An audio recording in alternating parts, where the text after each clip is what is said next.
Hello friends, आज मैं Sonpur division के अंतर्गत कंडक्ट करवाए गए जूनियर इंजीनियर के पेपर्स के सॉल्यूशन देखेंगे। इसलिए वीडियो के लास्ट तक बने रहें एवं वीडियो पसंद आए तो वीडियो को लाइक एवं चैनल को सब्सक्राइब करना ना भूलें। चलिए शुरू करते हैं। सबसे पहले देखेंगे कि यह पेपर ईस्ट सेंट्रल रेलवे यानी ECR के अंतर्गत जो सोनपुर डिवीज़न आते हैं वहाँ पर यह पेपर जूनियर इंजीनियर पोस्ट के लिए कंडक्ट करवाया गया था। अगर बात करें यह पेपर जो कंडक्ट करवाया गया था वह मैकेनिकल C&W डिपार्टमेंट के अंतर्गत 25% प्रमोशनल कोटा के अंतर्गत ये पेपर कंडक्ट करवाए गए थे। अगर बात करें इस पेपर की एग्ज़ाम डेट की तो अभी हाल ही में 24 फरवरी 2024 को ये पेपर कंडक्ट करवाया गया था, जिसमें अगर बात करें नंबर ऑफ क्वेश्चंस की तो टोटल 110 प्रश्न इस पेपर में पूछे गए थे, जिसमें से कैंडिडेट को केवल और केवल 100 प्रश्न का जवाब देना था। जिसके लिए अगर बात करें तो कैंडिडेट को पूरे 120 मिनट का समय दिया गया था। आगे चलिए देखते हैं कि इस पेपर को कौन कौन से प्रश्न पूछे गए थे।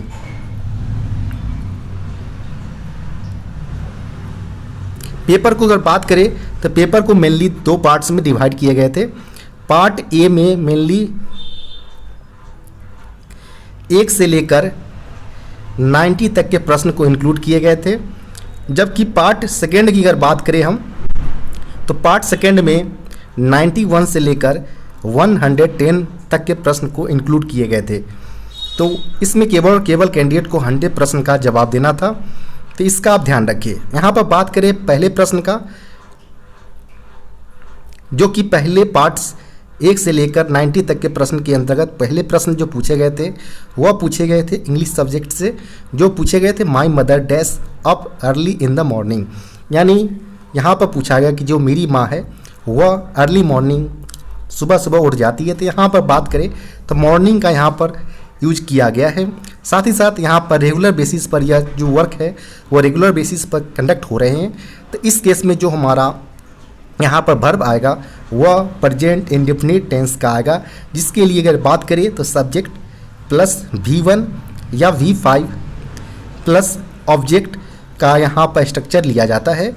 तो यहाँ पर बात करें जो हमारा जो सब्जेक्ट है वह यहाँ पर सिंगुलर के तौर पर यहाँ पर लिया जा रहा है। तो इस केस में हमारा जो वर्ब होगा वह हमारा उसी प्रकार से यहाँ पर लिया जाएगा, जो कि यहाँ पर वर्ब का 5वां रूप हमारा यहाँ पर हो जाएगा, जो कि गेट्स हो जाएगा। यहाँ पर बात करें ऑप्शन नंबर का तो B यहाँ पर करेक्ट उत्तर हो जाएगा। नेक्स्ट प्रश्न यहाँ पर बात करें the children dash in the field now, यानी द चिल्ड्रेन जो बच्चे लोग हैं वह अभी क्या कर रहे हैं। तो यहाँ पर बात करें नाउ का प्रयोग किया गया जब भी कोई इंसिडेंट्स अगर प्रेजेंट में यानी करंट में हो रहा है तो उसको हम प्रेजेंट कंटिन्यूअस टेंस में लेते हैं। तो यहाँ पर सिंपली द चिल्ड्रेन है वह हमारा प्लूरल सब्जेक्ट को इंडिकेट कर रहा है। तो इस केस में जो हमारा इज और आर जो हमारा प्रेजेंट कंटिन्यूअस टेंस में हमारा इज और आर को यहाँ पर लिया जाता है। तो सिंपली यहाँ पर प्लूरल के लिए यहाँ पर हम आर लेंगे और यहाँ पर जो वर्ब का जो होता है वो 4था रूप यहाँ पर लिया जाता है। तो सिंपली प्लेइंग यहाँ पर हो जाएगा। तो इस केस में the children are playing in the field now, यानी बच्चे अभी मैदान में खेल रहे हैं। यहाँ पर बात करें ऑप्शन नंबर का तो ऑप्शन नंबर यहाँ पर B करेक्ट उत्तर हो जाएगा। नेक्स्ट प्रश्न यहाँ पर पूछे गए हैं I dash her for several years, यानी यहाँ पर बोला गया है कि इस प्रकार के वर्ड को यहाँ पर सिंपली नो वर्ब का यहाँ पर यूज किया गया है, यानी मैं उसे कई वर्षों से जानता हूँ। फॉर सेवरल ईयर्स, ध्यान रखें यहाँ पर सेवरल ईयर्स का प्रयोग किया गया है। तो सिंपली आई के साथ यहाँ पर तो यहाँ पर हमारा हैव का प्रयोग होगा और यह जो सेंटेंस लिया जा रहा है वह सिंपली प्रेजेंट परफेक्ट टेंस से लिया जा रहा है, जिसमें सिंपली हमारा सब्जेक्ट प्लस हैव या हैज प्लस वर्ब का 3रा रूप प्लस ऑब्जेक्ट लिया जाता है। इस केस में हो जाएगा I have non her for several years, यानी मैं उसे कई वर्षों से जानता हूँ। ऑप्शन नंबर B यहाँ पर करेक्ट उत्तर हो जाएगा। नेक्स्ट प्रश्न यहाँ पर है ही dash his house several day ago. यानी यहाँ पर बोला गया है कि जो हमारा सेंटेंस होगा वो छोड़ने के सेंस में होगा, यानी लीव का यहाँ पर वर्ब का प्रयोग किया जा रहा है। यहाँ पर एगो, ध्यान रखें एगो का प्रयोग किया गया है। एगो का प्रयोग मेनली जो हमारा जनरली जो यूज करते हैं हम, वह पास्ट इंडेफिनिट टेंस जो होता है उस केस में हम यूज में लेते हैं। जिसके लिए अगर बात करें जो सेंटेंस का स्ट्रक्चर जो होता है हमारा, वह सब्जेक्ट प्लस V2 और ऑब्जेक्ट के तौर पर लिया जाता है, यानी वर्ब का सेकेंड रूप यहाँ पर लिया जाता है। तो लीव का जो सेकेंड रूप होगा वह लेफ्ट होता है। तो यहाँ पर बात करें तो he left his house several day ago, यानी कई दिन पहले अपना घर छोड़कर चला गया। यहाँ पर ऑप्शन नंबर ए यहाँ पर करेक्ट उत्तर हो जाएगा। नेक्स्ट प्रश्न यहाँ पर बात करें हम तो I dash a letter when he came to my house, यानी जब वह मेरे घर में आया तो उस समय यहाँ पर राइट का यहाँ पर वर्ब का प्रयोग किया गया, यानी उस समय वह लिख रहा होगा। इस प्रकार का सेंटेंस यहाँ पर बनाने होंगे। तो इस प्रकार के सेंटेंस को सबसे पहले हम देखेंगे कि जो हमारा सेकेंड जो सेंटेंस कंप्लीट हो रहा है when he came to house, यानी जब वह मेरे कमरे में आया उस समय मैं लिख रहा था। तो यहाँ पर I was writing a letter we came to my house, यहाँ पर ऑप्शन नंबर बी यहाँ पर करेक्ट उत्तर हो जाएगा। जब वह मेरे घर पर आया तो मैं एक पत्र लिख रहा था। नेक्स्ट यहाँ पर प्रश्न है the train dash before he reach the train, यानी जैसे वह ट्रेन पहुँच रहा उससे पहले ही ट्रेन चली गई। यह काफ़ी फेमस जो सेंटेंस लिया जा रहा है कि जैसे ही the train had left before he reach the station, यहाँ पर दो सेंटेंस घटित हो रहा है। ध्यान रखिए जैसे ही वह स्टेशन पहुँचा उससे पहले ही। तो इस केस में जब एक सेंटेंस जब पास्ट इंडिफिनिट में होता है तो पहला जो सेंटेंस होगा वो हमारा पास्ट परफेक्ट में लिया जाता है, और पास्ट परफेक्ट में सिंपली हमारा subject plus had plus V3 plus object के तौर पर यहाँ पर सेंटेंस का स्ट्रक्चर फॉर्मेशन होता है। तो इस केस में द हो जाएगा the train had left before he reach the station, यानी उसने स्टेशन पहुँचने से पहले ही ट्रेन निकल चुका था। तो यहाँ पर जो सही उत्तर होगा वो ऑप्शन नंबर सी यहाँ पर करेक्ट उत्तर हो जाएगा। नेक्स्ट यहाँ पर प्रश्न है if he work hard he dash pass, यानी यहाँ पर बोला गया है कि जैसे अगर वह हार्ड वर्क करता है तो वह पास करेगा। तो यहाँ पर जैसे ही कोई अगर हार्ड वर्क का अगर लिया जाता है तो डेफिनेटली वह यहाँ पर वह सक्सेस ही होगा। तो इस केस में हम जो होगा बिल का यहाँ पर प्रयोग करेंगे, क्योंकि वो अगर वो करेंट में अगर वो मेहनत करता है तो फ्यूचर में वो सक्सेस की चांसेस होंगे, वो परफेक्ट होंगे। तो इस केस में हमारा ही if he work hard he will pass, option number A यहाँ पर सही उत्तर हो जाएगा।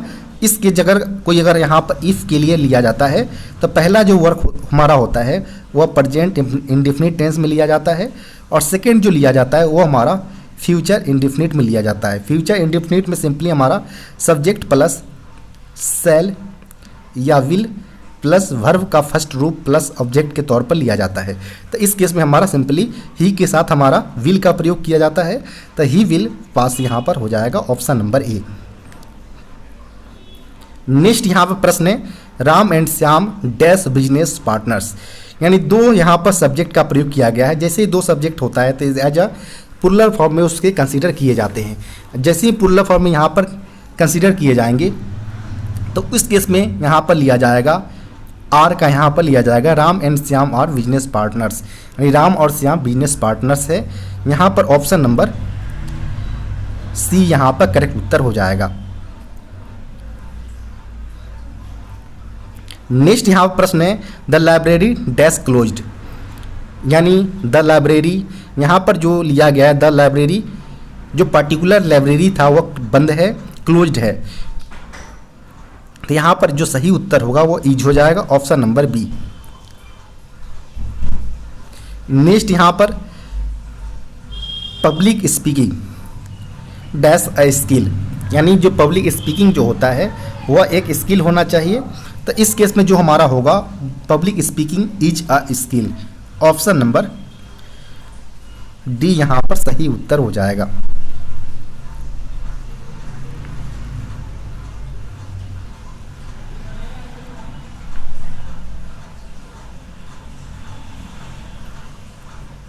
नेक्स्ट जो प्रश्न पूछे गए हैं, what is the maximum width of our body of LHB coaches. यहाँ से टेक्निकल जो हमारा क्वेश्चंस है वो उन पर आधारित यहाँ प्रश्न पूछे जा रहे हैं कि जो हमारा लेंथ आवर जो बॉडी है एलएचबी कोचेज का वो कितना है, वो यहाँ पर पूछा जा रहा है। तो सिंपली यहाँ पर बात करें कि लेंथ आवर बॉडी जो होता है वह 23,540 mm होता है। लेंथ आवर कपलर की अगर बात करें तो 24,000 mm होता है। जबकि यहाँ पर जो प्रश्न पूछा गया था वह विड्थ आवर बॉडी पूछा गया है, यानी जो विड्थ होता है एलएचबी कोचेज का चौड़ाई वो यहाँ पर पूछे जा रहे हैं। तो जो चौड़ाई होगा विड्थ होगा वह सिंपली 3,240 mm एलएचबी कोचेज का विड्थ होता है। तो यहाँ पर जो सही उत्तर होगा वह हमारा ऑप्शन नंबर की अगर बात करें तो ऑप्शन नंबर यहाँ पर बी करेक्ट उत्तर हो जाएगा। नेक्स्ट यहाँ प्रश्न है, what is the maximum height of centre line of sides CVC above rail for empty vehicles. यानी खाली व्हीकलों के लिए जो हमारा मैक्सिमम सीबीसी का जो हाइट होता है रेल लेवल से वो कितना होना चाहिए, वो यहाँ पर पूछे जा रहे हैं।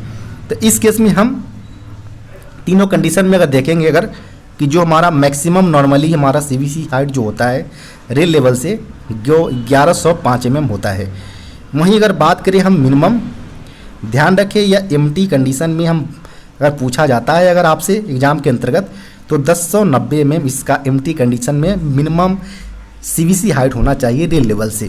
वहीं अगर आपसे पूछा जाए अगर मिनिमम कंडीशन में लोडेड, ध्यान रखिए लोडेड कंडीशन में अगर पूछे जाते हैं तो यह 1030 mm इसका मिनिमम हाइट होना चाहिए रेल लेवल से लोडेड कंडीशन में। यहाँ पर सिंपली मैक्सिमम हाइट पूछा गया था तो maximum height 1105 mm option number C यहाँ पर करेक्ट उत्तर हो जाएगा। नेक्स्ट यहाँ पर प्रश्न है, what is the condemning limit of LHB wheel diameter. LHB wheel चक्कों का जो व्यास का जो कंडमिंग लिमिट होता है वो कितना होता है। तो सिंपली जो हम बात करें नए चक्कों का तो नए चक्कों का 915 mm और कंडम की अगर बात करें हम तो 845 होता है। किसी किसी डिवीजन में इसे 855 लिया जाता है। तो इसको आप ध्यान रखें, यहाँ पर ऑप्शन केवल और केवल 845 अवेलेबल है। तो यहाँ पर ऑप्शन नंबर सी के साथ आप जा सकते हैं। यहाँ पर ऑप्शन नंबर सी करेक्ट उत्तर हो जाएगा। नेक्स्ट जो प्रश्न पूछे जाए हैं, what is the diameter of brake disc. Brake disc का यहाँ पर डायमीटर पूछा गया है। तो ब्रेक डिस्क सिंपली हमारा जो एक्सल पर बने होते हैं और इस तरह से यहाँ पर इस पर फिन्स प्रोवाइडेड होते हैं। इसका अगर बात करें डायमीटर का तो डाया इसका होता है 640 mm इसका डायमीटर होता है।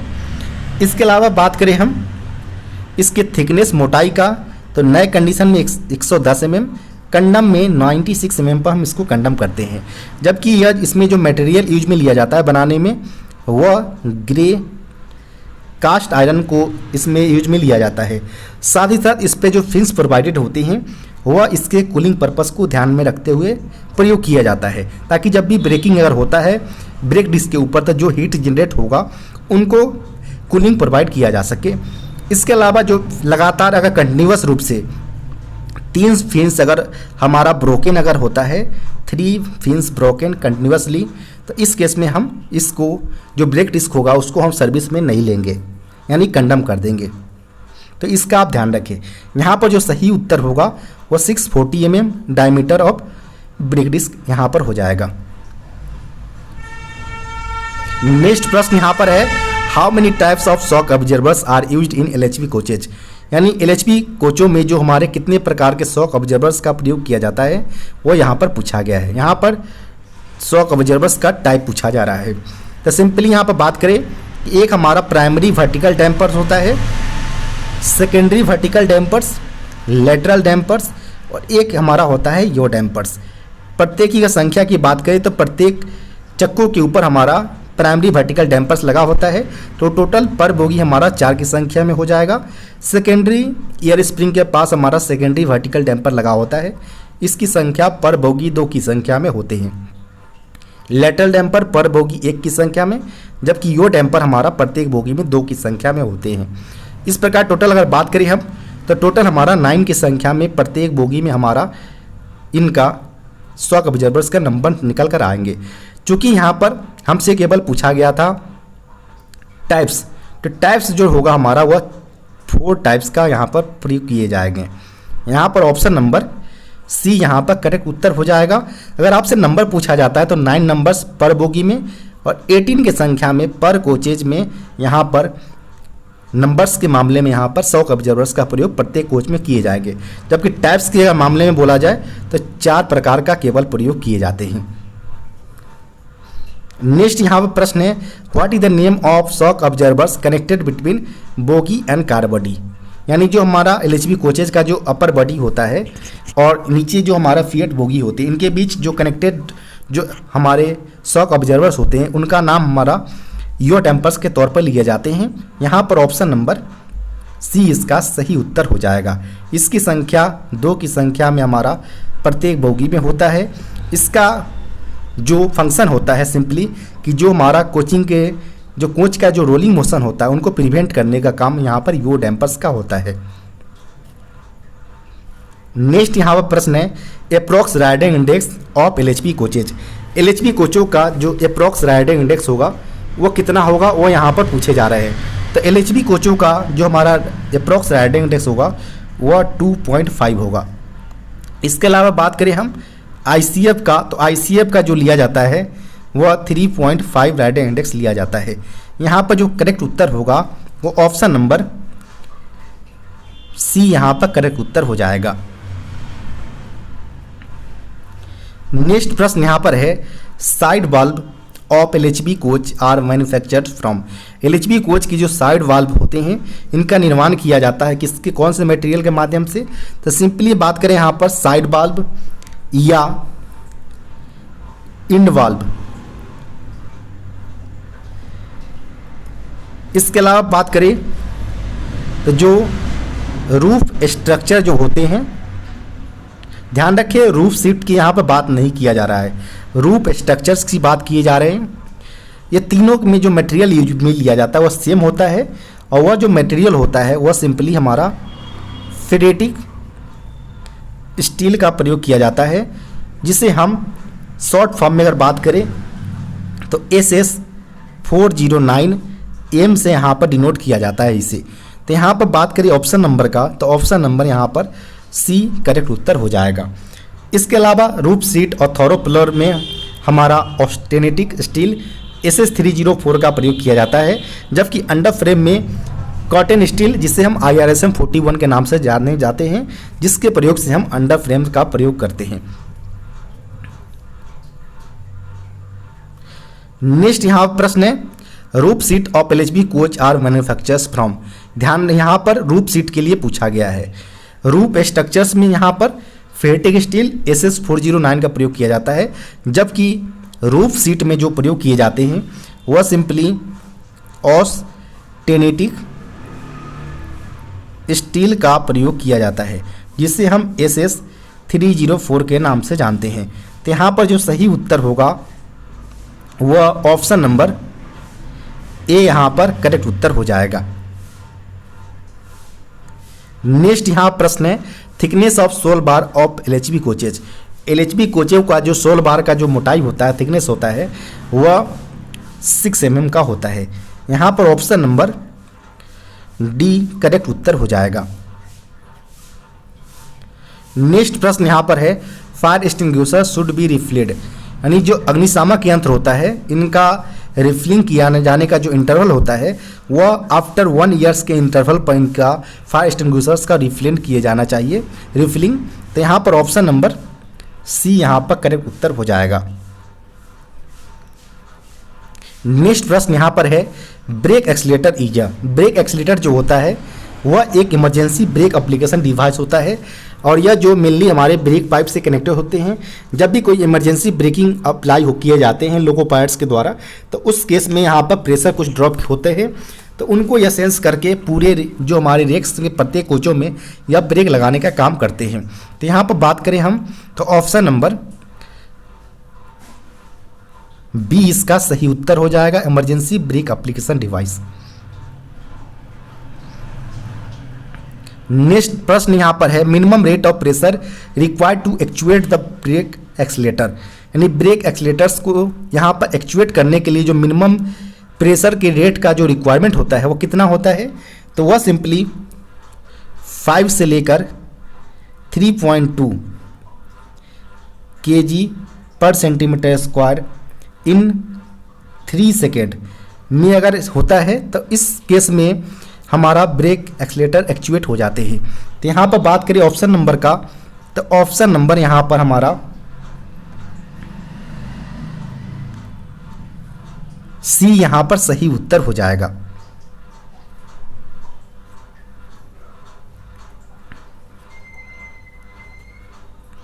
नेक्स्ट प्रश्न यहाँ पर है, what is the purpose of anti skid system.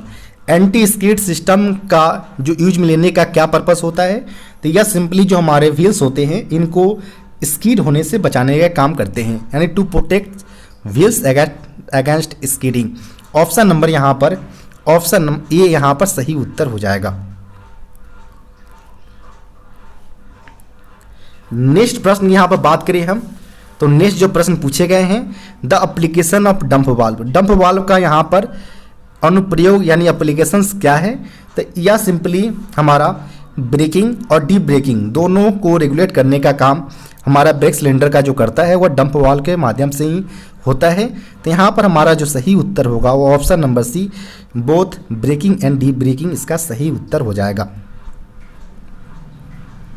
Next प्रश्न यहाँ पर है, what is the purpose of pressure switch.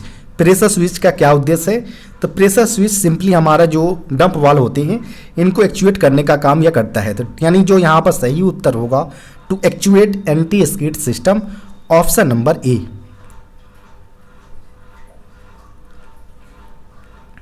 Next जो प्रश्न पूछे गए हैं, if micro processor shows 72 codes on micro processor,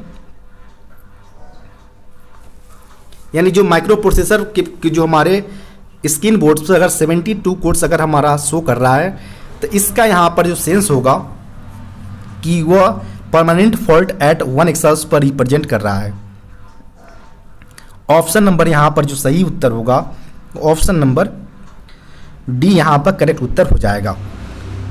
यानी यहाँ इसके अलावा बात करें तो permanent fault at several access, इसके लिए जो कोड होता है वह 73 कोड होता है, जबकि वोलाटाइल फॉल्ट के लिए जो कोड होता है वो 95 कोड लिया जाता है। इसके अलावा बात करें हम तो 99 जो कोड होता है, इस केस में हमारा होल सिस्टम वर्किंग परफेक्टली होते हैं।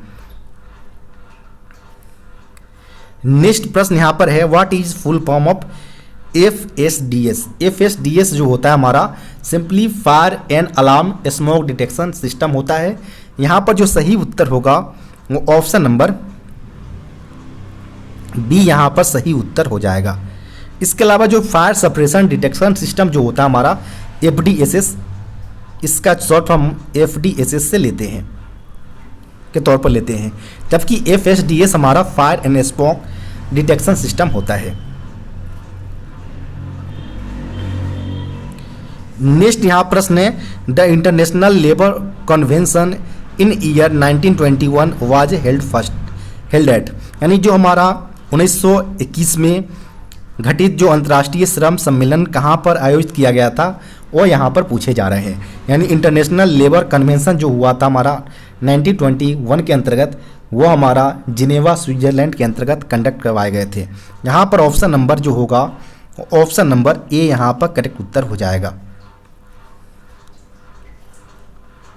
नेक्स्ट प्रश्न यहाँ पर है, the hours of employment regulations were last reviewed by the railway labour tribunal in year, यानी रेलवे लेबर ट्रिब्यूनल्स के द्वारा जो HOER के घंटों के लास्ट टाइम जो रिव्यू किया गया था वो कब किया गया था, वो यहाँ पर पूछे जा रहे हैं। तो जो लास्ट बार जो रिव्यू किया गया था वह 1969 में रेलवे लेबर ट्रिब्यूनल्स के द्वारा रिव्यू किया गया था HOERs के आवर्स के ऊपर। तो यहाँ पर बात करें हम तो ऑप्शन नंबर जो होगा वो ऑप्शन नंबर बी 1969 के अंतर्गत लास्ट टाइम रिव्यू किया गया था।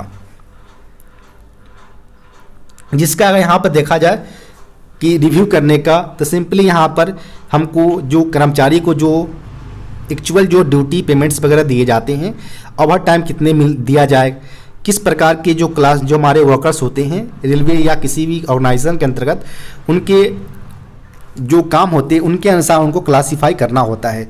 साथ ही साथ उनको वीकली रेस्ट की भी रिक्वायरमेंट होते हैं और कितने घंटे पर डे उनको ड्यूटी लिया जाए, ये सारे HOER के अंतर्गत मेंशन किया गया है। साथ ही साथ उनको अगर कोई ओवर टाइम वगैरह करते हैं तो उनको ओवर टाइम कितनी रेट से प्रोवाइड किया जाना चाहिए, ये सारे डिटेल्स में HOER के अंतर्गत बताया गया है।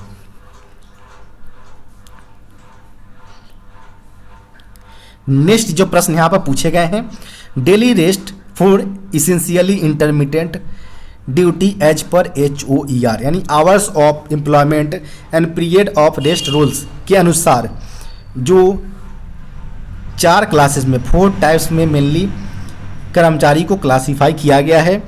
पहला क्लासीफाई किया गया है कंटिन्यूअस, सेकेंड क्लासीफाई किया गया है इंटेंसिव, जिसमें मेनली जो हमारे रेलवे के अंतर्गत सेक्शन कंट्रोलर वगैरह होते हैं, जिनकी अगर बात करें वर्किंग का तो काफ़ी हेक्टिक होता है, इस तौर पर इंटेंसिव में इनको लिया जाता है। थर्ड जो होता है वह इसेंशियली इंटरमीडिएट कैटेगरी को लिया जाता है, जबकि लास्ट अगर किसी कैटेगरी में अगर इंक्लूड नहीं किए जा सकते हैं तो उसके लिए लास्ट फोर्थ जो टैब्स बनाए गए हैं वो एक्सक्लूडेड कैटेगरी को बनाया गया है। यानी टोटल कुल मिलाकर 4 टैब्स में HOER के अंतर्गत कर्मचारी को वर्क को देखते हुए उनको क्लासीफाई किए गए हैं, जिनमें यहाँ पर इसेंशियली इंटरमीडिएट्स के डेली रेस्ट टाइम्स पूछा गया है, तो वह मेनली 8 आवर्स के होते हैं। यहाँ पर ऑप्शन नंबर ये इसका सही उत्तर हो जाएगा। इसके अंतर्गत मेनली जो हमारे इसेंशियल इंटरमीडिएट्स होते हैं, इनमें वेटिंग रूम बियर्स हो या बंगला पियोन्स हो, ये सारे को इनमें इंक्लूड किए गए हैं। नेक्स्ट यहाँ प्रश्न है, which type of CBC fitted in LHB coaches.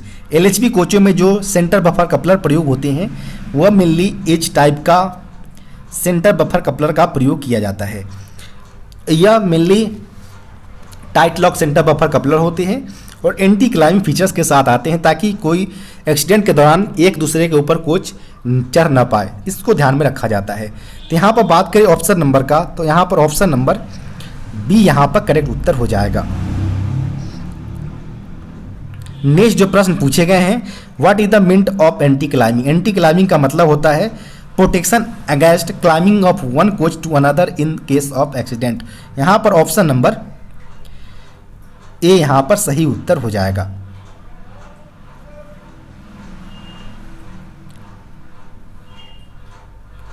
Next प्रश्न यहाँ पर है, जो gap test is performed when knuckle in dash condition. यानी जो कोई भी टेस्ट हमारा यहाँ जो होता है, जो गैप हो या कंटूर गेज के माध्यम से हम जो टेस्ट करते हैं गेजिंग का, या मेनली नकल के क्लोज्ड कंडीशन में ही किया जाना चाहिए, इसका आप ध्यान रखें। तो यहाँ पर जो सही उत्तर होगा वो ऑप्शन नंबर A इसका सही उत्तर हो जाएगा। नेक्स्ट जो प्रश्न पूछे गए हैं, maximum thickness of seam required for increase of buffer height.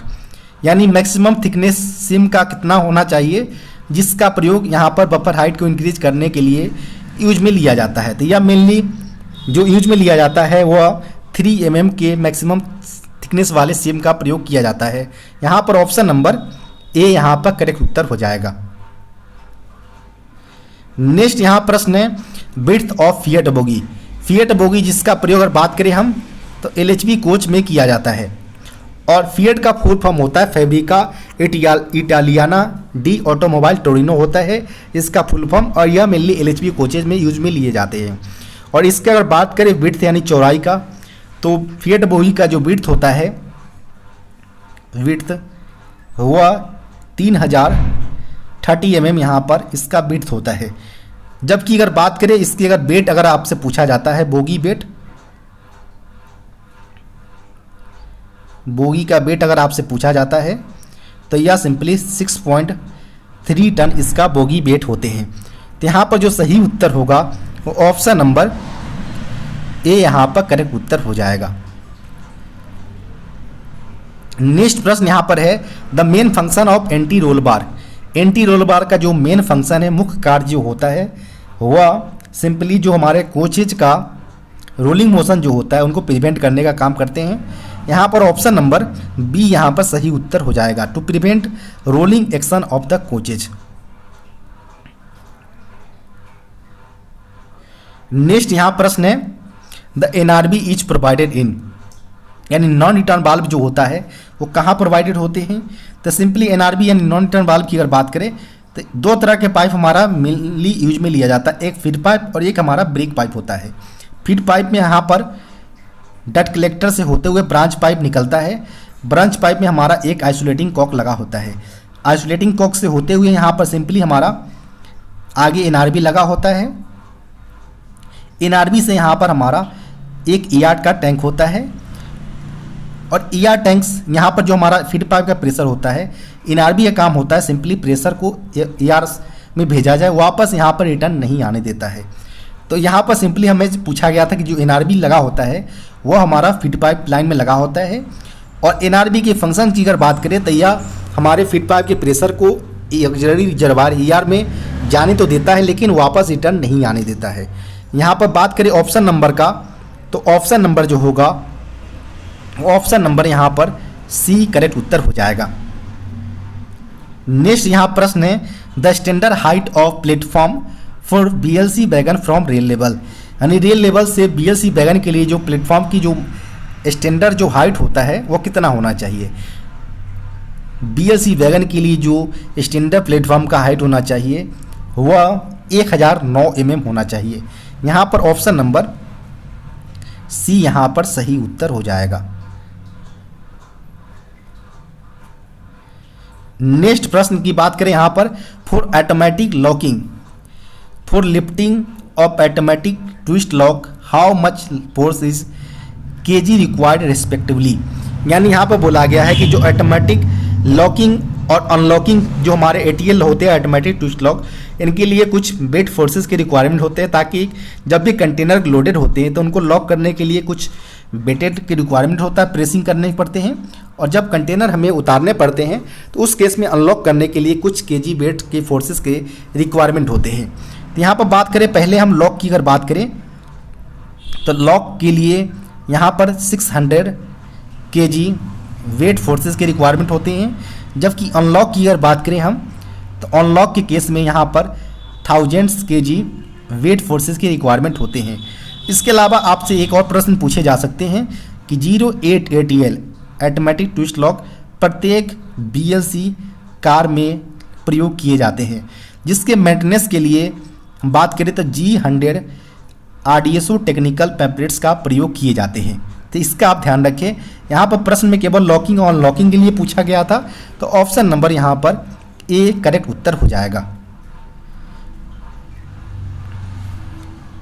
Next यहाँ प्रश्न पूछे गए हैं, which of the following welding process uses non consumable electrodes, निम्नलिखित में से कौन सा वेल्डिंग नॉन कंज्यूमेबल इलेक्ट्रोड्स का उपयोग करता है, यानी गैर उपभोज का नॉन कंज्यूमेबल इलेक्ट्रोड्स का प्रयोग करता है।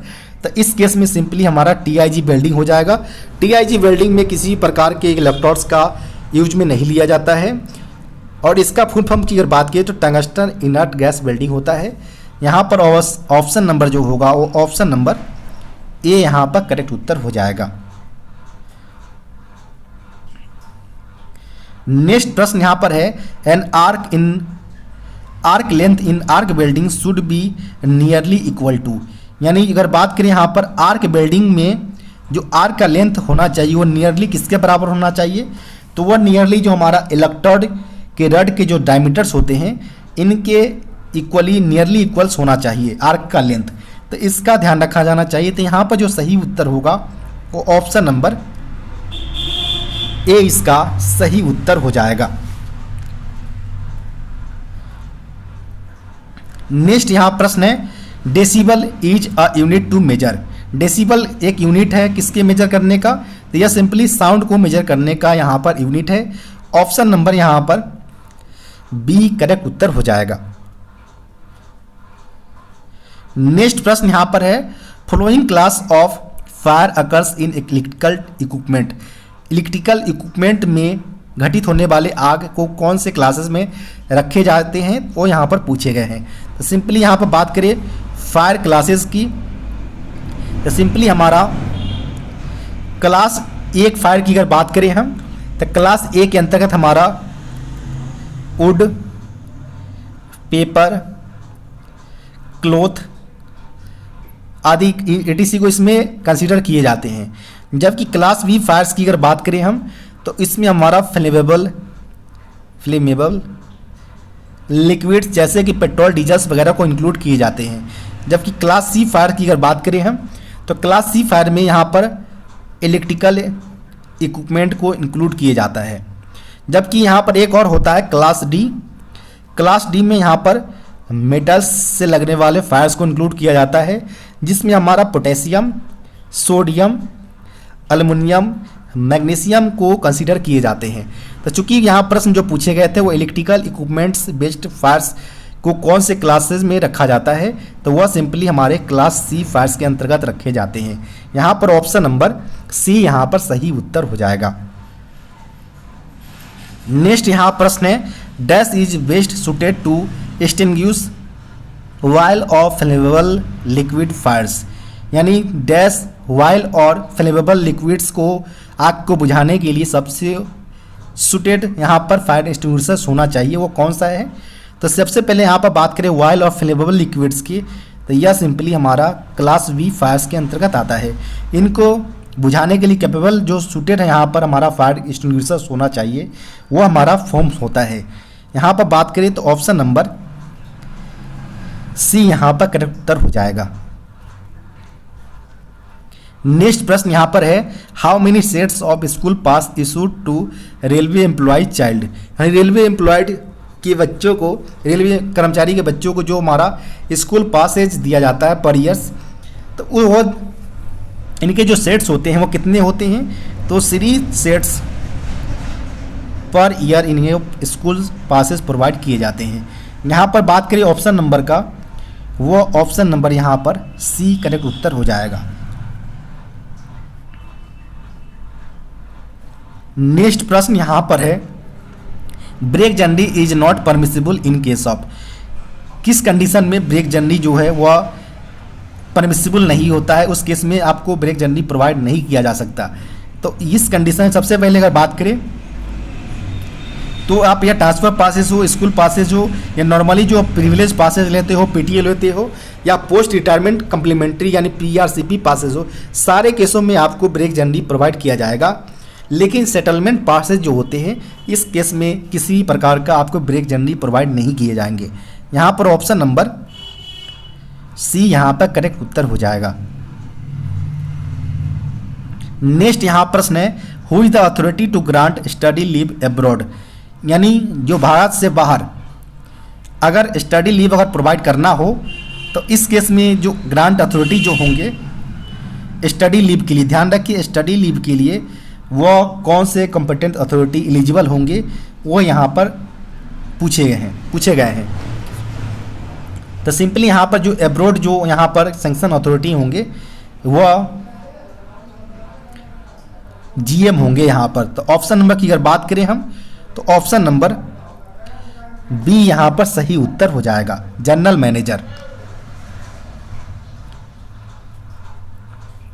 नेक्स्ट यहाँ प्रश्न है, who is the authority to sanction special disability leave, special disability leave को सैंक्शन करने के लिए जो अथॉरिटी होते हैं वो ADRM होते हैं। ऑप्शन नंबर यहाँ पर D करेक्ट उत्तर हो जाएगा।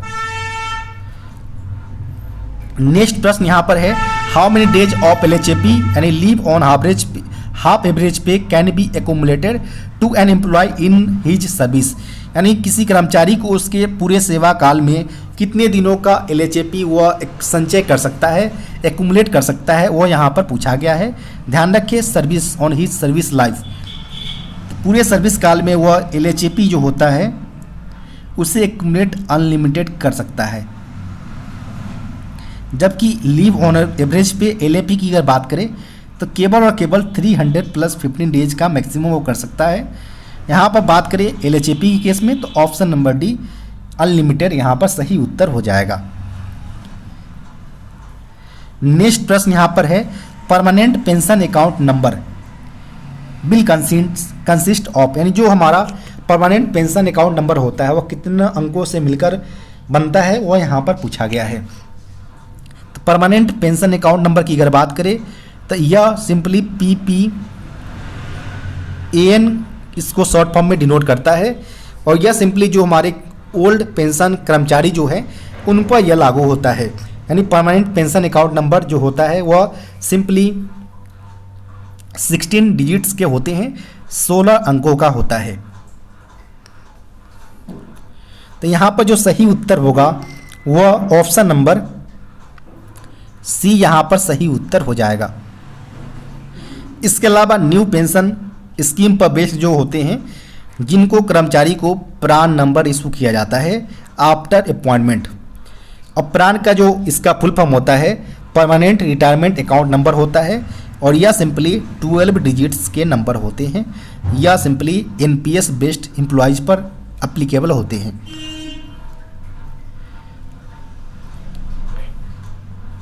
नेक्स्ट यहाँ प्रश्न है the standard gap between wheel and brake blocks in box wagon. ध्यान रखिए यह जो प्रश्न पूछे जा रहे हैं वह पहले जो हमारा वैक्यूम ब्रेक जो इशू यूज में लिया जाता था, कन्वेंशनल जो हमारे कोचेज वो वैगन्स जो हमारे जिसमें वैक्यूम बेस्ड या जो हमारे ब्रेक सिस्टम यूज में लिए जाते थे, उस केस में यहाँ पर सिंपली हमारा बॉक्स BCN हमारा यूज में लिया जाता था। बाद में इसको N जो ऐड किया गया था वह सिंपली हमारा न्यूमेटिक ब्रेक सिस्टम के तौर पर लिया गया था। यह न्यूमेटिक ईयर ब्रेक सिस्टम को लिया गया था, N को जो हमारा सफिक्स है उसको ऐड करके। तो यहाँ पर जो प्रश्न पूछे गए हैं वो केवल बॉक्स वैगन जो कि वैक्यूम ब्रेक से बेस्ड है, इनके टाइम में जो हमारा स्टैंडर्ड गैप होना चाहिए होता था ब्रेक व्हील और ब्रेक ब्लॉक के बीच, वह सिंपली 6.25 mm होता था। यहाँ पर ऑप्शन नंबर सी यहाँ पर सही उत्तर हो जाएगा। नेक्स्ट प्रश्न सिंपली यहाँ पर बॉक्स और BCXT wagons the distance between head stock and end of train pipe. Train pipe के एंड और हेड स्टॉक के बीच जो डिस्टेंस होना चाहिए बॉक्स और या BCXT वैगन के बीच अंतर्गत वो कितना होना चाहिए, वो यहाँ पर पूछा गया है। तो यह यहाँ पर सिंपली 260 mm होना चाहिए, 16 mm 216 mm होना चाहिए। यहाँ पर ऑप्शन नंबर बी करेक्ट उत्तर हो जाएगा। नेक्स्ट यहाँ प्रश्न है in accident manual train parting is under. Accident manual के अंतर्गत टोटल 16 क्लासेस में एक्सीडेंट को रखा गया है, जिसमें ए से लेकर आर तक को इंक्लूड किया गया है, जिनमें क्लास ए क्लास बी इस प्रकार से यहाँ पर इसको कंसीडर किए गए हैं टाइप्स को। जिनमें यहाँ पर जो पूछा गया है वह पूछा गया ट्रेन पार्टिंग का। ट्रेन पार्टिंग जो है वो हमारा क्लास जे के अंतर्गत आता है, और क्लास जे में हमारा simply failure of rolling stock एवं इंजन को इंडिकेट करता है। इस मामले में चाहे वह ट्रेन पार्टिंग्स जो है वो हमारा J4 क्लासेस के अंतर्गत आ जाएगा। यहाँ पर बात करें J5 क्लासेस के अंतर्गत आएगा, तो यहाँ पर ऑप्शन नंबर जो होगा वो ऑप्शन नंबर सी यहाँ पर सही उत्तर हो जाएगा।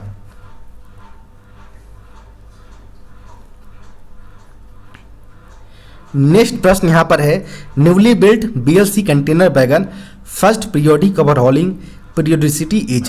यानी नए बने BLC कंटेनर वैगन का जो पहला पीरियोडिक ओवरहॉलिंग की जो आवधिकता होना चाहिए वह 6 ईयर्स के अंतराल पर किया जाता है। यहाँ पर बात करें ऑप्शन नंबर का, तो ऑप्शन नंबर सी यहाँ पर करेक्ट उत्तर हो जाएगा। नेक्स्ट प्रश्न यहाँ पर है the distance between the centres of brake cylinder fulcrum bracket and the piston rod eye बिच सेल्वी। यानी यहाँ पर बोला गया है कि ब्रेक सिलेंडर के फलक्रम ब्रैकेट और पिस्टन रड आई के सेंटर्स के बीच की जो डिस्टेंसेज होना चाहिए वो कितना होना चाहिए, वो यहाँ पर पूछा गया है। तो सिंपली यहाँ पर बात करें जो डिस्टेंसेज है जो यहाँ पूछा गया है वो centres of brake cylinder fulcrum bracket एवं the brake piston of rod eye के बीच यहाँ पर पूछा गया है। वो सिंपली हमारा 682 ± 5 mm के डिस्टेंस के रेंज में होना चाहिए। यहाँ पर बात करें ऑप्शन नंबर का, तो ऑप्शन नंबर यहाँ पर बी करेक्ट उत्तर हो जाएगा।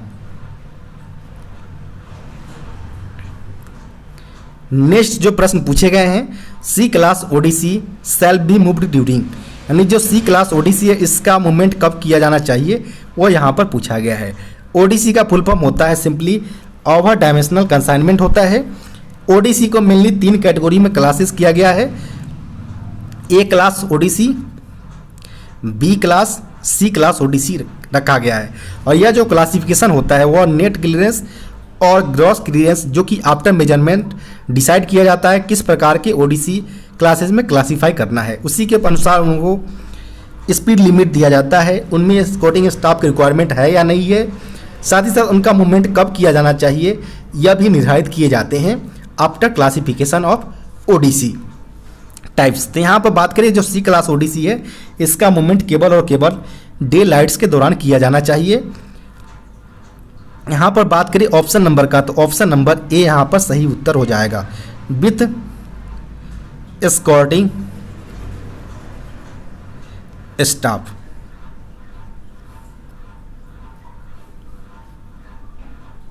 नेक्स्ट जो प्रश्न पूछे गए हैं, instructions for maintenance and operation of box, ध्यान रखें यहाँ पर बॉक्सन के लिए नहीं पूछा गया है। कन्वेंशनल ट्रेंड्स में जो बॉक्स वैगन जो कि वैकम वेस्ट होते थे उन पर आधारित यह प्रश्न पूछे गए हैं।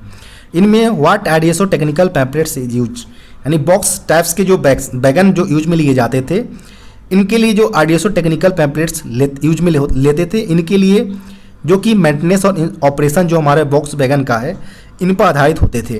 तो यह सिंपली हमारा G16 के अंतर्गत हमारा बॉक्स वैगन का होता है, जबकि G70 के अंतर्गत हमारा बॉक्सन वैगन का लिया जाता है इंस्पेक्शन एवं मेंटेनेंस के रिगार्डिंग। तो इसका आप ध्यान रखिए। तो यहाँ पर जो सही उत्तर होगा वो ऑप्शन नंबर डी यहाँ पर करेक्ट उत्तर हो जाएगा।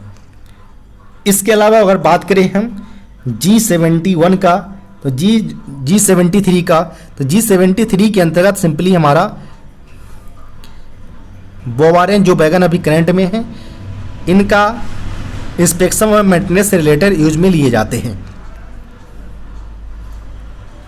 नेक्स्ट जो प्रश्न पूछे गए हैं, instructions for inspection and maintenance of Casnub bogie what RDSO technical pamphlets is used, Casnub bogie के इंस्पेक्शन एवं मेंटेनेंस से रिलेटेड जो इंस्ट्रक्शंस है वो आरडीएसओ टेक्निकल पैम्पलेट्स के कौन से जो मैनुअल है उनमें दिया गया है। तो यह सिंपली जो कैसना बोगी पर आधारित पूछा गया था, तो कैसना बोगी जो है वह सिंपली G95 के अंतर्गत मेंशन किया गया है। यहाँ पर बात करें ऑप्शन नंबर का, तो ऑप्शन नंबर यहाँ पर सिंपली डी करेक्ट उत्तर हो जाएगा। इसके अलावा G97 जो है वह सिंपली फ्रेट स्टॉक के एयर ब्रेक सिस्टम पर बेस्ड है, जबकि G90 जो है वह BTPN के लिए यूज में लिया जाता है, जबकि G86 जो है वह BTPGL यानी जो हमारा लिक्विफाइड पेट्रोलियम गैस टैंक जो वैगन्स होते हैं इनके मेंटेनेंस एवं इंस्पेक्शन से रिलेटेड इंस्ट्रक्शंस G86 के अंतर्गत बताया गया है। तो इसको भी आप ध्यान रखें। नेक्स्ट जो प्रश्न पूछे गए हैं, what is the weakest link of the centre buffer coupler, यानी सेंटर बफर कपलर का जो वीकेस्ट लिंक होता है वह सिंपली इसके नक्कल होते हैं। तो यहाँ पर बात करें ऑप्शन नंबर का, तो ऑप्शन नंबर ए यहाँ पर करेक्ट उत्तर हो जाएगा। नेक्स्ट जो प्रश्न पूछे गए हैं वह पूछे गए हैं the yield strength of knuckle of material AAR M201 grade C standard, यानी जो ग्रेड सी स्टैंडर्ड्स के जो हमारे कपलर यूज में लिए जाते हैं नक्कल्स, इनका जो यील्ड स्ट्रेंथ होना चाहिए जिसके लिए मटेरियल हम AAR M201 का प्रयोग करते हैं, इनका जो यील्ड स्ट्रेंथ होगा वह सिंपली 132 टन्स होना चाहिए। तो यहाँ पर बात करें ऑप्शन नंबर का, तो ऑप्शन नंबर यहाँ पर डी करेक्ट उत्तर हो जाएगा 132 टन्स। इसके अलावा अगर आपसे पूछा जाता ग्रेड ई ग्रेड ई हाई टेंसाइल के लिए अगर यील्ड स्ट्रेंथ नकल का पूछा जाता तो इस केस में 180 टन इसका यील्ड स्ट्रेंथ होता है। तो इसका भी आप ध्यान रखिए।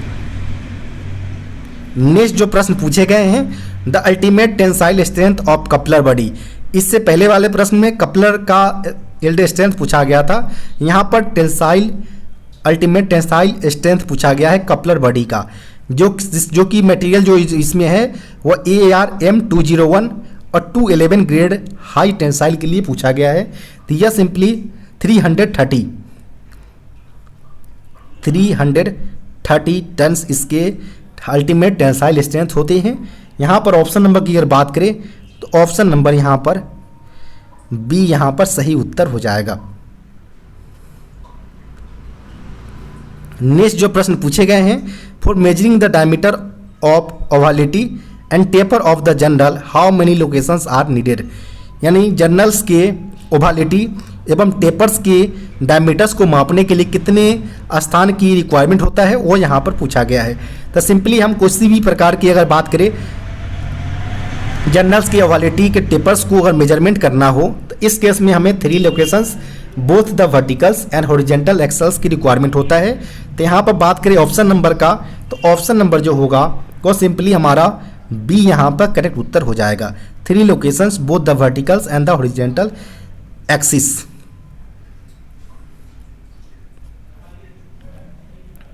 नेक्स्ट यहाँ पर प्रश्न जो पूछे गए हैं, distance between the control rod head and the barrel of ACB is named as. यानी जो हमारा एसीबी के अंतर्गत 2 तरह के डायमेंशन होते हैं, एक हमारा ए डायमेंशन, सेकेंड हमारा ई डायमेंशन होता है।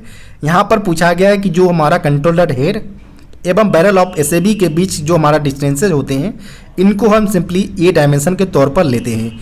यहाँ पर ऑप्शन नंबर सी यहाँ पर सही उत्तर हो जाएगा।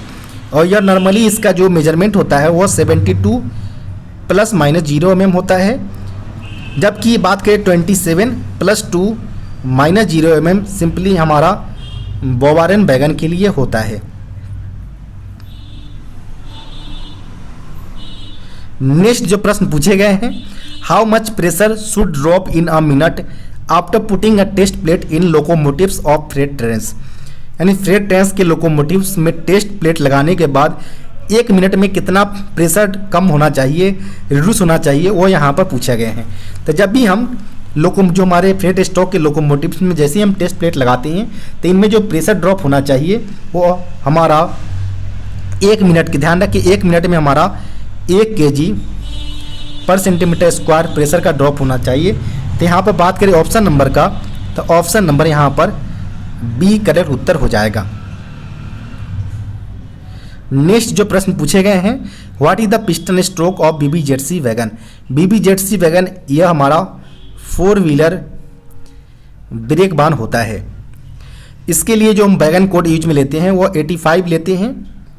और यहाँ पर सिंपली हमसे पिस्टन स्ट्रोक पूछा गया था, तो पिस्टन स्ट्रोक यहाँ पर सिंपली 70 ± 10 mm होता है।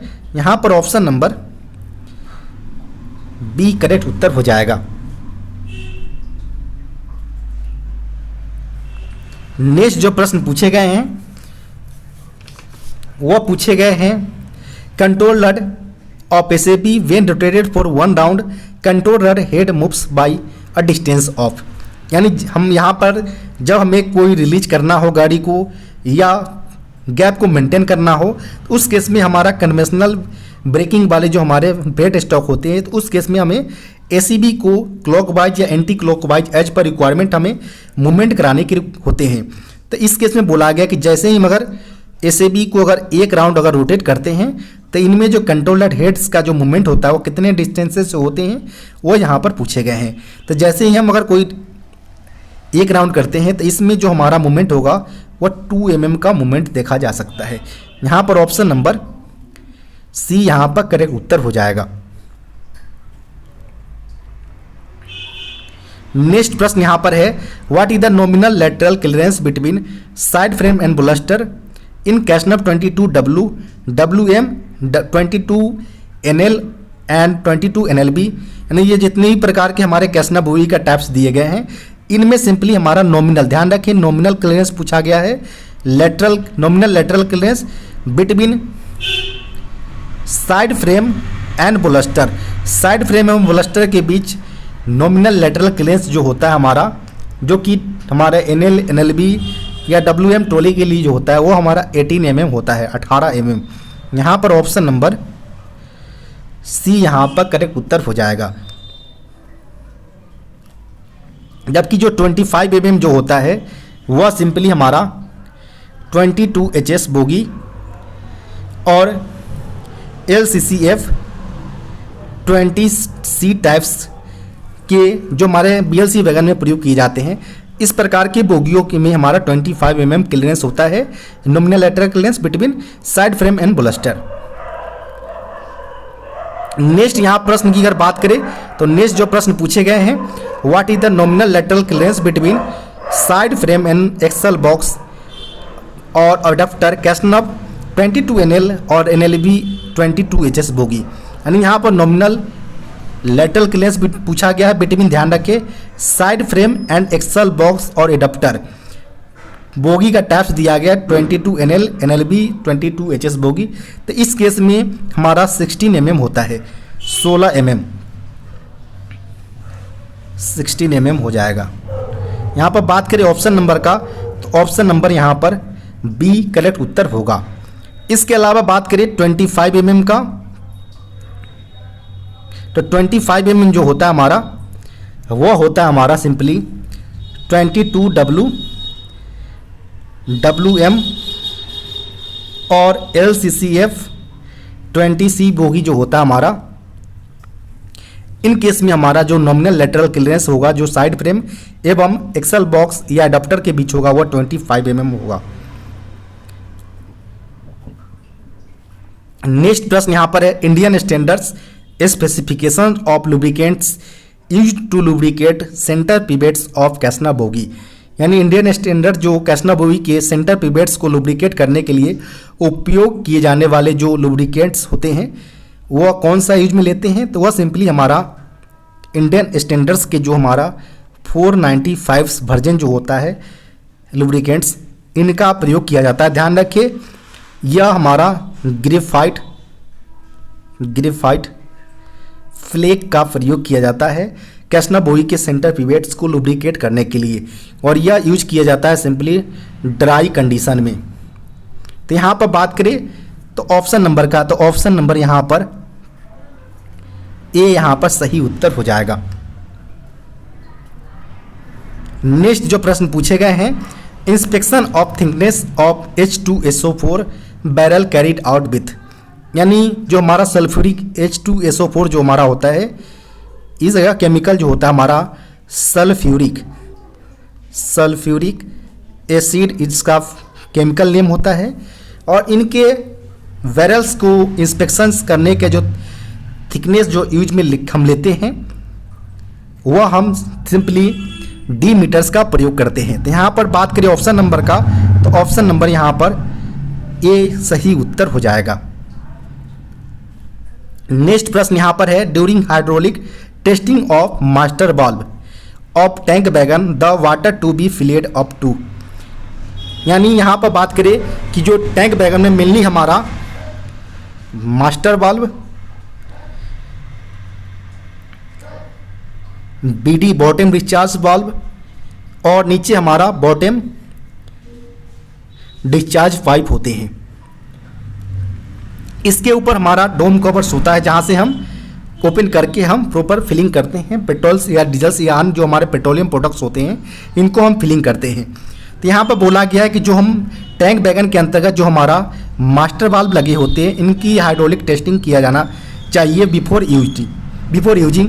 तो यहाँ पर बात करें जैसे यूज से पहले हम इनका टेस्टिंग करते हैं वाटर का प्रयोग करके, या जो हम हाइड्रोलिक टेस्टिंग करेंगे वो हम 105 सेंटीमीटर्स 150 सेंटीमीटर्स का यूज करके यहाँ पर हम इसमें यूज में लेते हैं। तो यहाँ पर हमारा ऑप्शन नंबर जो होगा वो ऑप्शन नंबर बी यहाँ पर सही उत्तर हो जाएगा।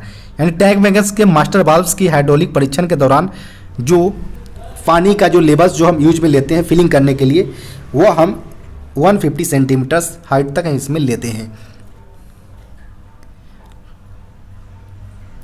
नेक्स्ट यहाँ प्रश्न है the mechanical code of bogie liquefied anhydrous ammonia gas tank wagon.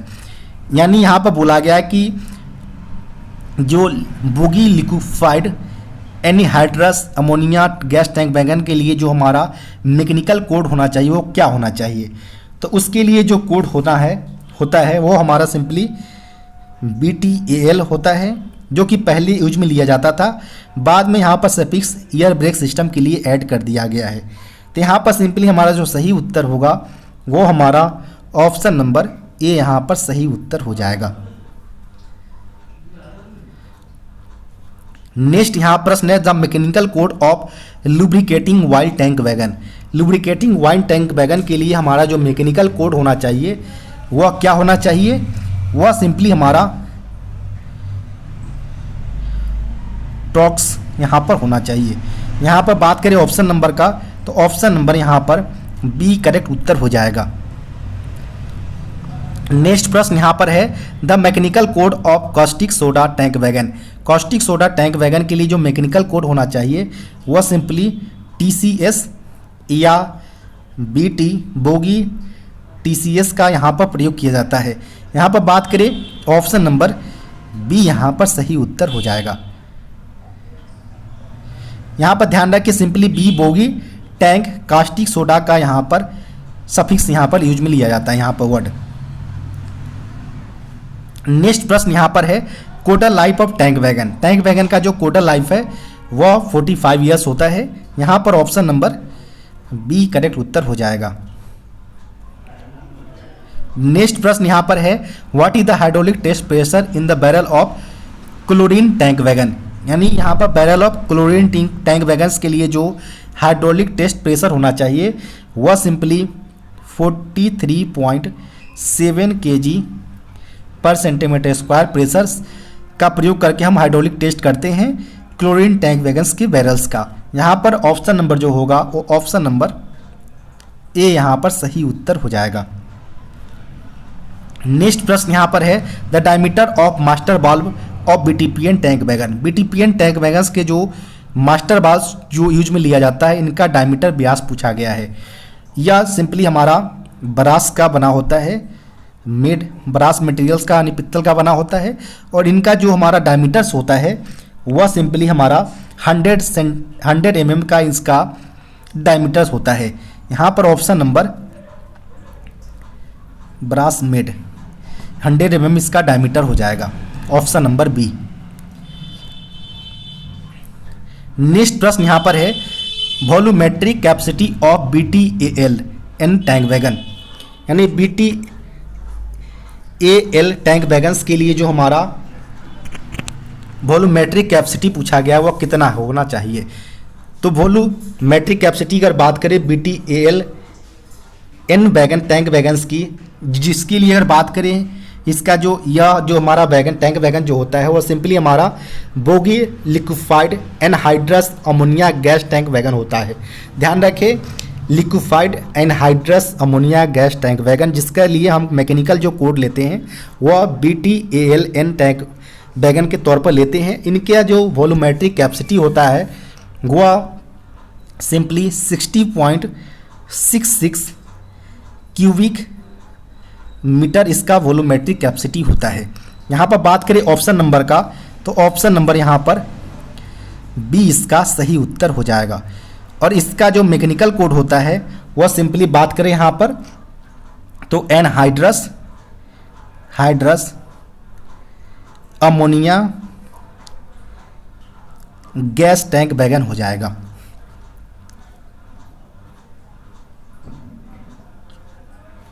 Next प्रश्न यहाँ पर है what is the type of coupler used in BTPGL tank wagon. यानी जो हमारा लिक्विफाइड जो गैस टैंक वैगन्स होते हैं इनमें किस प्रकार के कपलर का प्रयोग किया जाता है वो यहाँ पर पूछे गए हैं। तो इनमें सिंपली हमारा ट्रांजिशन CBC नकल टैप्स के यहाँ पर कपलर का प्रयोग किए जाते हैं। यहाँ पर ऑप्शन नंबर डी यहाँ पर करेक्ट उत्तर हो जाएगा।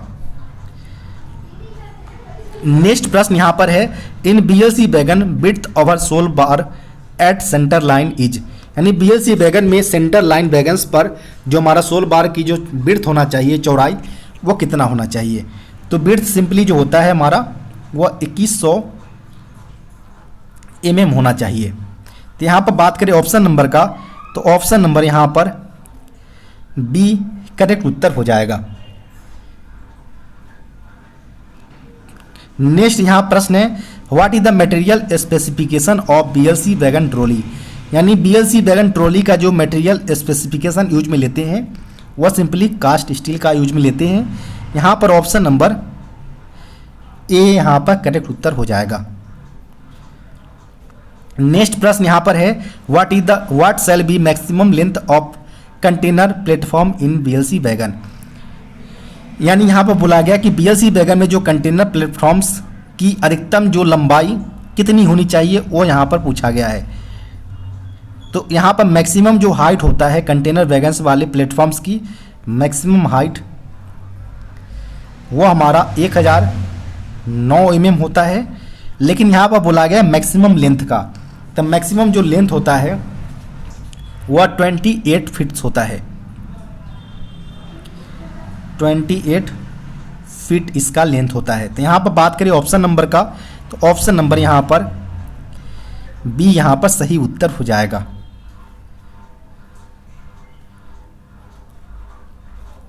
नेक्स्ट यहाँ प्रश्न है, how many automatic twist lock use in BLC wagon. BLC wagon में जो ऑटोमेटिक ट्विस्ट लॉक कितने संख्या में यूज में लिए जाते हैं, तो 08 ATL पर बीएलसी कार में प्रयोग किए जाते हैं।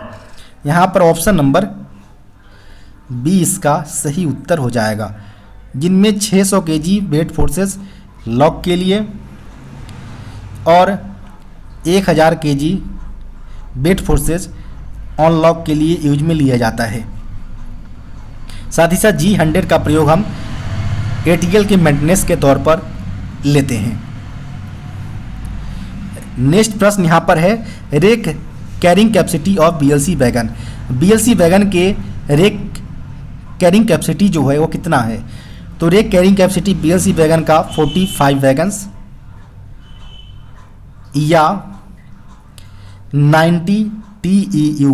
ध्यान रखिए TEU जो होता है हमारा सिंपली 20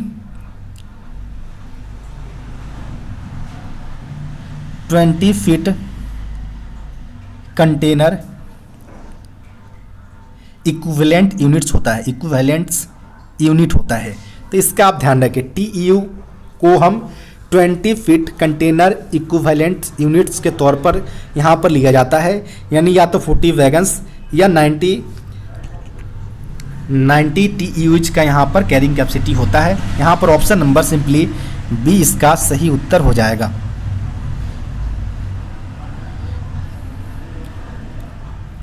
नेक्स्ट प्रश्न यहाँ पर है, all 140 ton cranes hoisting lifting and sliding chains in the possession of all departments must be tested at nominated workshop. यानी सभी 140 टन क्रेन जो कि हमारा होस्टिंग लिफ्टिंग या स्लाइडिंग के लिए प्रयोग में लिया जाता है, सारे जो हमारे नॉमिनेटेड वर्कशॉप है इनमें सारे डिपार्टमेंट में यहाँ पर टेस्ट किया जाना चाहिए। वह टेस्टिंग जो होगा वो वंस इन अ ईयर, एक वर्ष में एक बार इसका टेस्टिंग किया जाना चाहिए वायरोप्स का। यहाँ पर ऑप्शन नंबर ए इसका सही उत्तर हो जाएगा। नेक्स्ट यहाँ प्रश्न है, who among the following wrote Sanskrit. निम्नलिखित में से किसने संस्कृत लिखा है, तो यह सिंपली पाणिनि के द्वारा लिखा गया है। यहाँ पर ऑप्शन नंबर सी यहाँ पर करेक्ट उत्तर हो जाएगा। नेक्स्ट यहाँ प्रश्न है, which among the following head streams meets the Ganges in the last. यानी निम्नलिखित में से कौन सी धारा सबसे अंत में गंगा से मिलती है, तो गंगा से मिलने वाली सबसे अंतिम जलधारा जो होता है हमारा हेड स्ट्रीम्स वो हमारा भगीरथी है। तो यहाँ पर अगर बात करें तो ऑप्शन नंबर का, तो ऑप्शन नंबर यहाँ पर डी भगीरथी इसका सही उत्तर हो जाएगा, जो कि सबसे लास्ट में गंगा से मिलने वाला हेड स्ट्रीम्स है। नेक्स्ट यहाँ प्रश्न है, the metal whose salts are sensitive to lights is. यानी वह धातु जिसके लवण प्रकाश के प्रति संवेदनशील होते हैं वो कौन है, तो वह मेटल जो होगा वह सिंपली हमारा सिल्वर होगा। सिल्वर ऐसा मेटल्स जो होते हैं जो कि हमारा लाइट्स के प्रति काफ़ी सेंसिटिव होते हैं। यहाँ पर हमारा जो सही उत्तर होगा वो ऑप्शन नंबर बी इसका सही उत्तर हो जाएगा। नेक्स्ट जो प्रश्न है यहाँ पर, river Luni originates near Pushkar and drains into beach of the flowing, यानी लूनी नदी पुष्कर के पास से निकलती है और निम्नलिखित में से कहाँ पर गिरती है वह यहाँ पर पूछा गया है। तो लूनी रिवर जो हमारा नदी है वह सिंपली यहाँ पर पुष्कर के पास तो ओरिजिनेट होती है, लेकिन जो ड्रेन्स होती है वह सिंपली रन ऑफ कच्छ, यानी कच्छ का जो रन है हमारा वहाँ पर यह ड्रेन्स यानी गिरती है। तो यहाँ पर ऑप्शन नंबर ए इसका सही उत्तर हो जाएगा। नेक्स्ट यहाँ प्रश्न की बात करें तो नेक्स्ट जो प्रश्न पूछे गए हैं, which one of the following rivers originate in the Brahmagiri range of western Ghats, निम्नलिखित में से कौन सी नदी पश्चिम घाट की ब्रह्मगिरी श्रेणी से निकलती है वो यहाँ पर पूछा गया है। तो यहाँ पर 4 ऑप्शन दिए गए, इसमें से रिवर का नाम फाउंड आउट करना है जो कि यहाँ पर ब्रह्मगिरी जो पश्चिमी घाट से है वहाँ से यह ओरिजिनेट होती है। तो यहाँ पर सिंपली जो सही उत्तर होगा वो कावेरी इसका सही उत्तर हो जाएगा, जो कि यहाँ पर दिए गए 4 ऑप्शन से एकमात्र रिवर है जो जिसका ओरिजिनेशन यहाँ पर ब्रह्मगिरी रेंज जो कि वेस्टर्न घाट से वहाँ से होते हैं। यहाँ पर ऑप्शन नंबर बी यहाँ पर करेक्ट उत्तर हो जाएगा। यहाँ पर नेक्स्ट प्रश्न का, तो Chambal river is a part of, Chambal river जो है वह सिंपली नर्मदा बेसिन्स के पार्ट से। तो यहाँ पर ऑप्शन नंबर जो होगा वो ऑप्शन नंबर सी यहाँ पर करेक्ट उत्तर हो जाएगा।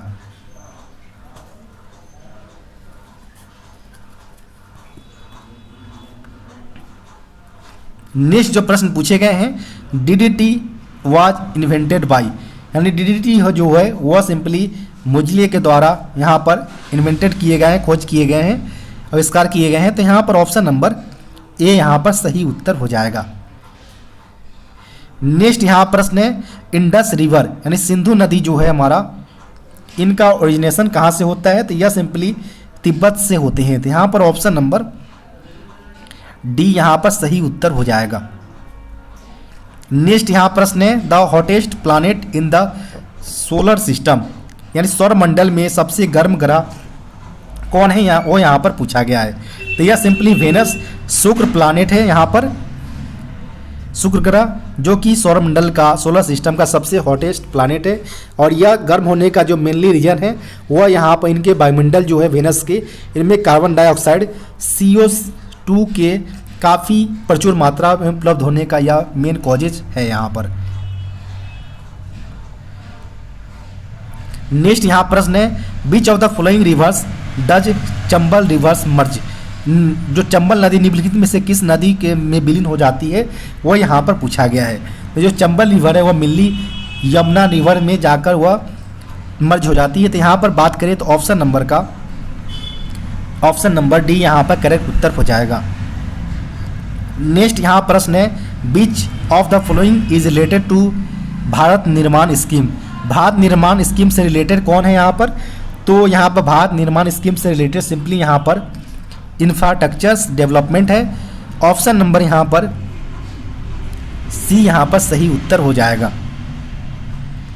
नेक्स्ट यहाँ प्रश्न है, which one of the following ports is the oldest ports in India, निम्नलिखित में से कौन सा बंदरगाह भारत का सबसे पुराना ओल्डेस्ट यहाँ पर पोर्ट्स है? तो वह सिंपली हमारा चेन्नई पोर्ट्स है, वो जो दिए गए 4 ऑप्शन में सबसे पुराना यहाँ पर पोर्ट्स के तौर पर लिए जाते हैं। यहाँ पर ऑप्शन नंबर बी यहाँ पर सही उत्तर हो जाएगा। नेक्स्ट जो प्रश्न पूछे गए हैं, which of the flowing is not a nuclear power centre, निम्नलिखित में से कौन सा एक न्यूक्लियर पावर सेंटर नहीं है? तो सबसे पहले यहाँ पर बाय ऑप्शन अगर बात करें, यहाँ पर प्रश्न में पूछा गया था not a nuclear power centre. सबसे पहले नौरोरा एटॉमिक पावर स्टेशन जो है वह यूपी के अंतर्गत है। सेकेंड अगर बात करें हम तो काकरापारा जो एटॉमिक न्यूक्लियर पावर स्टेशन जो है वह गुजरात के अंतर्गत है, गुजरात। इसके अलावा बात करें तो राजस्थान के अंतर्गत कोटा जो न्यूक्लियर पावर स्टेशन है राजस्थान के अंतर्गत, जबकि चमेरा कोई कहीं भी या situated nuclear power station centre नहीं है, तो यहाँ पर ऑप्शन नंबर सी यहाँ पर करेक्ट उत्तर हो जाएगा। नेक्स्ट यहाँ प्रश्न की अगर बात करें, the grand central terminal parks Avenue New York is the world, यानी यहाँ पर बोला गया है कि जो grand central terminal park Avenue New York दुनिया का क्या है, यह एक यहाँ पर नाम दिए गए हैं और यहाँ पर पूछे गए कि जो हमारा ग्रैंड सेंट्रल टर्मिनल पार्क्स जो एवेन्यू न्यूयॉर्क के अंतर्गत है वो वर्ल्ड का सबसे लार्जेस्ट रेलवे स्टेशन है। तो यहाँ पर बात करें ऑप्शन नंबर का, तो ऑप्शन नंबर सी यहाँ पर सही उत्तर हो जाएगा।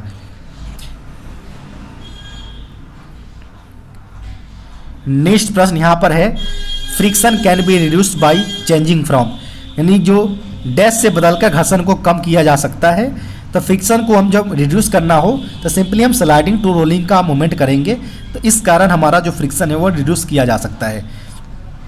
यहाँ पर बात करें ऑप्शन नंबर का, तो ऑप्शन नंबर यहाँ पर बी यहाँ पर करेक्ट उत्तर हो जाएगा। नेक्स्ट यहाँ पर पार्ट थर्ड दिया गया है जो कि 101 से लेकर 110 तक के दिया गया है। इसमें हिंदी के प्रश्न को इंक्लूड किए गए हैं। तो सिंपली यहाँ पर बात करें हम हिंदी के प्रश्न को, तो पहला बोला गया त वर्ग का उच्चारण स्थान पूछा गया है। तो त वर्ग का उच्चारण स्थान की बात करें हम, तो सिंपली दंत के माध्यम से होता है। यहाँ पर ऑप्शन नंबर बी इसका सही उत्तर हो जाएगा।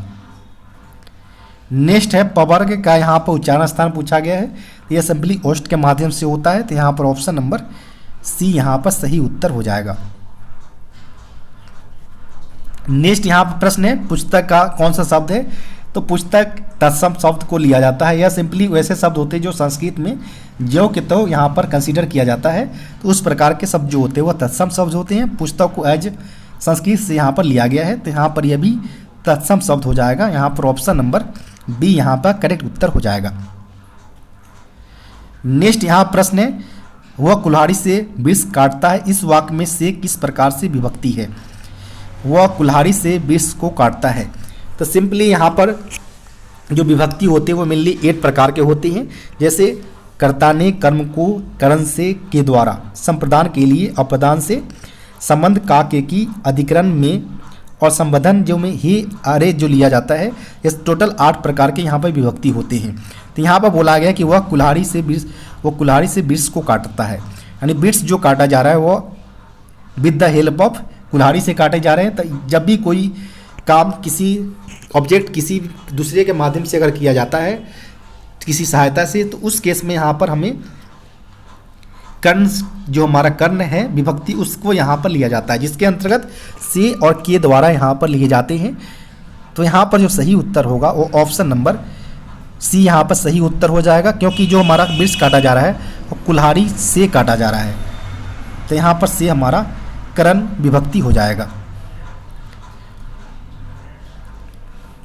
नेक्स्ट यहाँ प्रश्न है, नायक शब्द का यहाँ पर स्त्रीलिंग रूप पूछा गया है। तो नायक शब्द का जो स्त्रीलिंग रूप होता है वह सिंपली नायिका होता है। यहाँ पर ऑप्शन नंबर की बात करें तो ऑप्शन नंबर सी यहाँ पर सही उत्तर हो जाएगा। नेक्स्ट यहाँ प्रश्न है, क्या आप जा रहे हैं, क्या में कौन सा निपात है। तो क्या आप जा रहे हैं, यहाँ पर जो सेंटेंस लगाया गया वह प्रश्नवाचक के लिए लगाया गया है। क्या जो है वो क्या आप कहाँ जा रहे हैं, क्या आप जा रहे हैं। तो इस केस जो होता है वह सिंपली प्रश्न बोधक के तौर पर लिया जाता है। तो यहाँ पर बात करें तो ऑप्शन नंबर का, तो ऑप्शन नंबर बी यहाँ पर सही उत्तर हो जाएगा। नेक्स्ट यहाँ पर है, जिसकी गर्दन सुंदर हो, तो उसको यहाँ पर सुग्रीव के तौर पर यहाँ पर लिया जाता है। अनेक शब्द के लिए एक शब्द जो हम हिंदी फॉर्म में बोलते हैं तो उसके लिए यहाँ पर लिया जाता है। तो यहाँ पर जो सही उत्तर होगा वो ऑप्शन नंबर बी यहाँ पर सही उत्तर हो जाएगा, सुग्रीव। नेक्स्ट यहाँ पर है, अवनी के यहाँ पर विलोम शब्द पूछा गया है। अवनी का विलोम शब्द, तो अवनी का जो पर्यायवाची शब्द होता है सिंपली यहाँ पर पृथ्वी धरा होता है। लेकिन यहाँ प्रश्न पूछा गया है सिंपली विलोम। तो विलोम के केस में अगर बात करें हम तो सिंपली यहाँ पर अंबर हो जाएगा। तो यहाँ पर बात करें ऑप्शन नंबर का, तो ऑप्शन नंबर यहाँ पर सी अंबर आसमान को इंडिकेट कर रहा है, जो कि विलोम शब्द है अवनी का। नेक्स्ट यहाँ प्रश्न है अमी का पर्यायवाची शब्द पूछा गया है। तो अमी का जो पर्यायवाची शब्द होता है वह सिंपली अमृत, सुधा, पीयूष इत्यादि होता है इसमें। तो यहाँ पर जो ऑप्शन की अगर बात करें तो ऑप्शन में यहाँ पर ऑप्शन नंबर डी में सुधा दिया गया है, तो ऑप्शन नंबर डी यहाँ पर सही उत्तर हो जाएगा। नेक्स्ट प्रश्न की बात करें तो पूछा गया अर्थालंकार।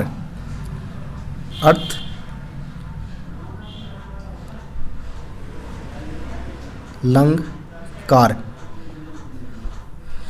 में कितने भेद होते हैं वो यहाँ पर पूछा गया है।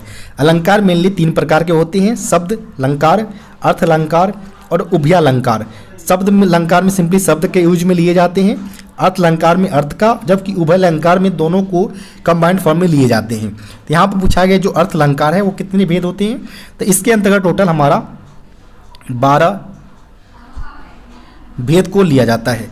यहाँ पर बात करें ऑप्शन नंबर का, तो ऑप्शन नंबर यहाँ पर सी करेक्ट उत्तर हो जाएगा। आपको वीडियो कैसा लगा कमेंट बॉक्स में बताना ना भूले। साथ ही साथ वीडियो को लाइक एवं चैनल को सब्सक्राइब करना ना भूले। अगर आपके पास भी कोई ऐसा पेपर है जिसका आप सॉल्यूशन चाहते हो तो डिस्क्रिप्शन बॉक्स में दिए गए व्हाट्सएप नंबर पर अपना पेपर भेज सकते हैं। धन्यवाद।